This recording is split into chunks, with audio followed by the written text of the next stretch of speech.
Let's call this the secular search for God with a small g.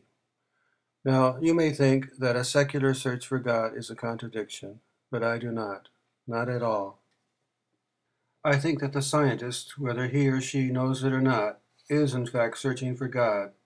And I think the scientists' brothers and sisters in arms, the artists, hey, Tom Waits, they also are searching for God.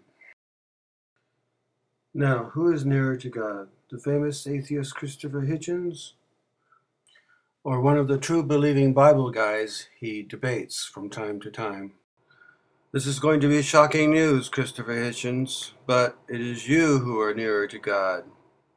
Nearer to God than any of those non-thinking, non-wondering contributors of nothing, absolutely nothing, to anything and everything that was, is, or will ever be on this fair planet. When the French poet Arthur Rimbaud wrote, at a very young age, "Death to God" on the door of a church, he did, in that very act, move closer to God. And the true believers, of whatever stripe, have, are, and will always be as near to understanding God as is a rock. God.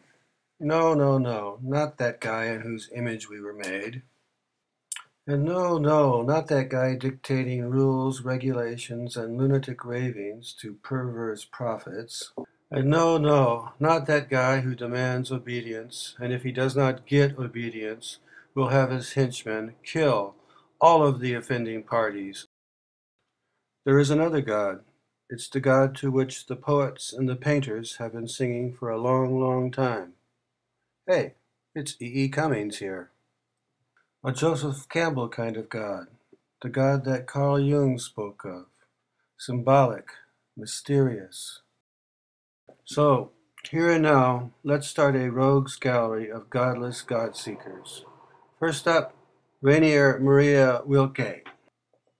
But because being here amounts to so much, because all this here and now so fleeting seems to require us, the most fleeting of all, just once, everything, only for once and no more, and we too, once and never again. Another German, another rogue German, Hermann Hesse. The universe, or nature, is for me what God is for others. It is wrong to think that nature is something to be conquered. We should peaceably surrender ourselves to it.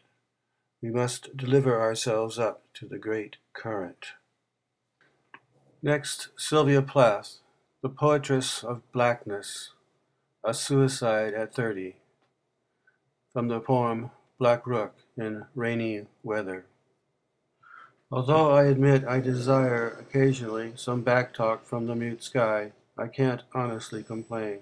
A certain minor light may still leap incandescent out of kitchen table or chair, as if a celestial burning took possession of the most obtuse objects now and then, thus hollowing an interval otherwise inconsequent.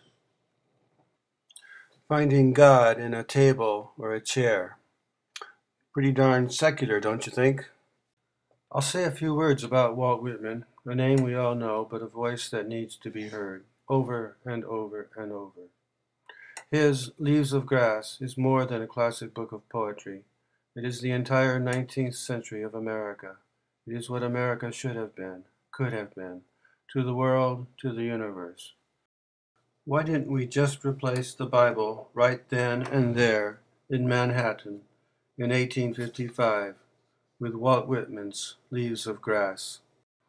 A little bit about God, animals, and true believers from Leaves of Grass. They do not sweat and whine about their condition. They do not lie awake in the dark and weep for their sins. They do not make me sick discussing their duty to God.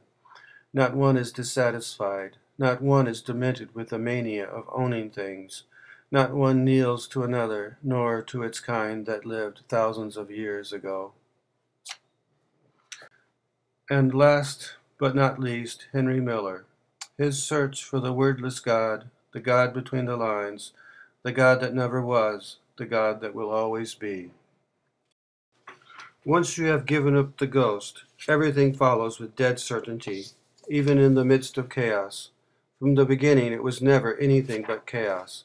It was a fluid which enveloped me, which I breathed in through the gills, in the substrata where the moon shone steady and opaque, and above where it was a jangle and a discord.